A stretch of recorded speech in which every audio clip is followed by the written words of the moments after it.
Hello, good morning. ഇന്ന് രാവിലെ തന്നെ കിച്ചണിൽ കയറിയിട്ടുണ്ട്.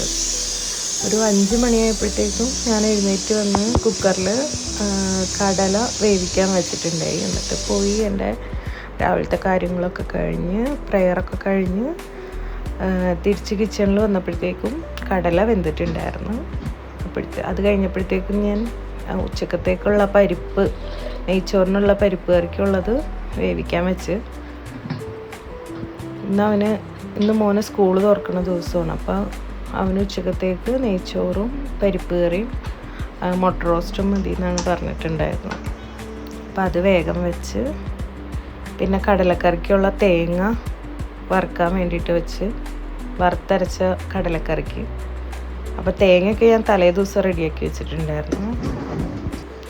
അപ്പോഴത്തേക്കും ഞാൻ പുട്ടിന് മിക്സ് ചെയ്ത് വെക്കാൻ വേണ്ടി അതും ചെയ്യാനുണ്ടായി എൻ്റെ കൂടെ.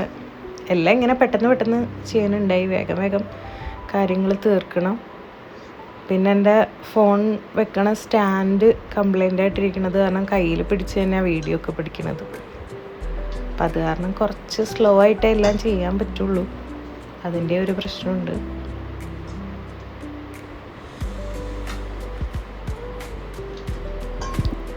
പിന്നെ ഇതൊക്കെ ചെയ്ത് വന്നപ്പോഴത്തേക്കും ഇടയ്ക്കിടയ്ക്ക് ഞാൻ തേങ്ങ ഇങ്ങനെ വറുത്ത് കൊടുക്കുന്നുണ്ടായിരുന്നു. അപ്പോൾ അതൊന്ന് റോസ്റ്റായി വന്നപ്പോഴത്തേക്കും അതിലേക്ക് ചെറുള്ളിയും വെളുത്തുള്ളിയും ഇഞ്ചിയും കൂടി ചേർത്തിട്ട് ഒന്ന് റോസ്റ്റ് ചെയ്ത് കൊടുക്കുന്നുണ്ട്. അപ്പോഴത്തേക്കും കുറച്ചൊക്കെ നേരം വെളുത്ത് തന്നെ ഉണ്ടായിരുന്നു. ഈ ഒരു സമയത്ത് ഭയങ്കര തണുപ്പാണ് ഇവിടെ. ഇപ്പോൾ പിന്നെയും തണുപ്പിലേക്ക് വന്നു തുടങ്ങിയിട്ടുണ്ട് ബാംഗ്ലൂർ. പിന്നെ അതിൻ്റെ ചൂടാറി കഴിഞ്ഞപ്പോഴത്തേക്കും ഞാനത് വേഗം അരയ്ക്കാൻ വേണ്ടി മിക്സിയിലിട്ട്, പിന്നെ പരിപ്പ് വെന്തപ്പോഴത്തേക്കും അത് വേഗം താളിക്കുന്നുണ്ട്. എല്ലാം പെട്ടെന്ന് ചെയ്യുന്നുണ്ട്, സമയമില്ല. അതിൻ്റെ ഒപ്പം തന്നെ ഞാൻ വേഗം നെയ്ച്ചോറിനുള്ള അരി കഴുകാനും അത് ചെയ്യാനൊക്കെ എടുക്കുന്നുണ്ട്. എനിക്കിങ്ങനെ വ്ളോഗൊന്നും എടുത്തിട്ടുള്ള, അല്ലെങ്കിൽ വ്ളോഗ് എടുത്തിട്ടെന്നല്ല, സംസാരിച്ചുള്ള പരിചയമില്ല. അപ്പോൾ ഇതെൻ്റെ ഒരു തുടക്കമായിട്ട് കണ്ടിട്ട് എല്ലാവരും തെറ്റുകളൊക്കെ ഉണ്ടെങ്കിൽ ഒന്ന് ക്ഷമിച്ച്, എന്തെങ്കിലുമൊക്കെ അഭിപ്രായങ്ങളൊക്കെ ഉണ്ടെങ്കിൽ കമൻറ്റിൽ പറയണേ.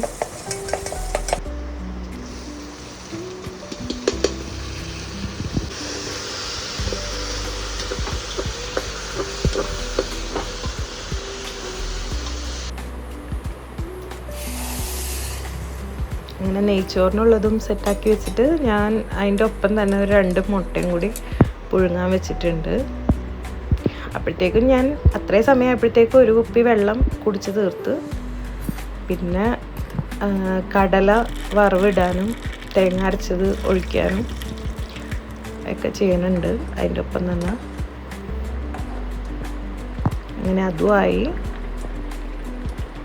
പിന്നെ വേഗം പുട്ടിനുള്ളത് വേവിക്കാൻ വേണ്ടി വെച്ച്, അത് ഇഡ്ഡലി സ്റ്റീമറിലാണ് വെക്കുന്നത്.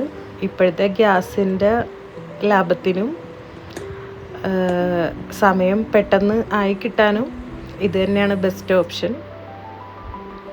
പിന്നെ മുട്ട റോസ്റ്റ് ചെയ്യാൻ വേണ്ടിയിട്ട് ഞാൻ ചെയ്യണത്, നമ്മൾ എപ്പോഴും ചെയ്യണ പോലെ ഉള്ളി, തക്കാളി, ഇഞ്ചി, വെളുത്തുള്ളി അങ്ങനെ ഇട്ടിട്ടൊന്നുമല്ല. ജസ്റ്റ് ഓയിലിൽ സവാള നല്ലപോലെ മൊരിയിച്ചെടുക്കും.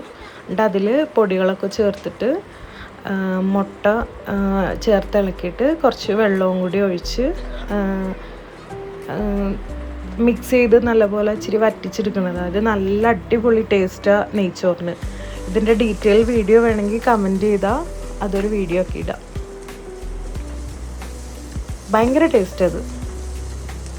പിന്നെ അപ്പോഴത്തേക്കും സമയം 6:45 ആയിട്ടുണ്ടായി, 6:50 ആയിട്ടുണ്ടായിരുന്നു. അപ്പോഴത്തേക്കും എൻ്റെ പാത്രം കഴുകലും കിച്ചണിൽ ഓൾമോസ്റ്റ് എല്ലാ ഡ്യൂട്ടീസും കഴിഞ്ഞിട്ടുണ്ടായിരുന്നു.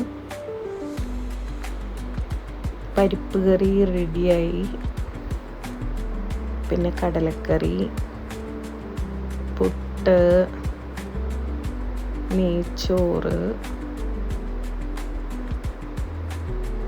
പിന്നെ മുട്ട റോസ്റ്റ്.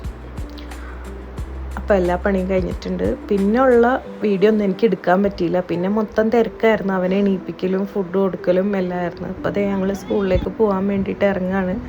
ഫസ്റ്റ് ദിവസം ആയതുകൊണ്ട് ഞാനും പോകുന്നുണ്ട്. അപ്പോൾ അവിടെ വെച്ച് വീഡിയോ നിർത്താമെന്നാണ് ഞാൻ വിചാരിച്ചത്. പിന്നെ സ്കൂളിൽ പോണ വഴിക്ക് ആ ഭാഗമൊക്കെ നല്ല ഭംഗിയാണ് കാണാൻ വേണ്ടി. കുറച്ചൊരു വില്ലേജ് സൈഡാണ്. അപ്പോൾ ഭയങ്കര ഭംഗിയാണ് ആ ഒരു ഏരിയ ഒക്കെ കാണാൻ. കുറേ കൃഷിയും കാര്യങ്ങളും എല്ലാം ഉണ്ട്. അപ്പോൾ അതിൻ്റെ കുറച്ച് വീഡിയോസും കൂടി ഇതിനകത്ത് ആഡ് ചെയ്യാമെന്ന് ഓർത്ത്.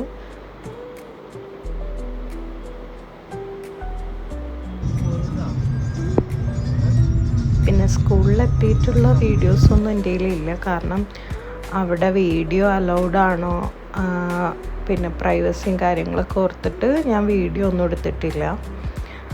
പിന്നെ ഈ ടൈപ്പ് വീഡിയോസൊക്കെ എല്ലാവർക്കും ഇഷ്ടപ്പെടുന്നുണ്ടെങ്കിൽ അതൊന്ന് കമൻറ്റ് ചെയ്യണം. പിന്നെ എങ്ങനത്തെ വീഡിയോസാണ് കാണാൻ ഇഷ്ടം എന്നൊക്കെ ഉണ്ടെങ്കിൽ അതും പറയണം. അപ്പോൾ നിങ്ങൾക്ക് എൻ്റെ വീഡിയോസ് ഇഷ്ടമാവുന്നുണ്ടെങ്കിൽ ലൈക്ക് ചെയ്യുക, സബ്സ്ക്രൈബ് ചെയ്യുക, സപ്പോർട്ട് ചെയ്യുക. അപ്പോൾ അടുത്ത വീഡിയോ ആയിട്ട് വരണവരെ ബൈ.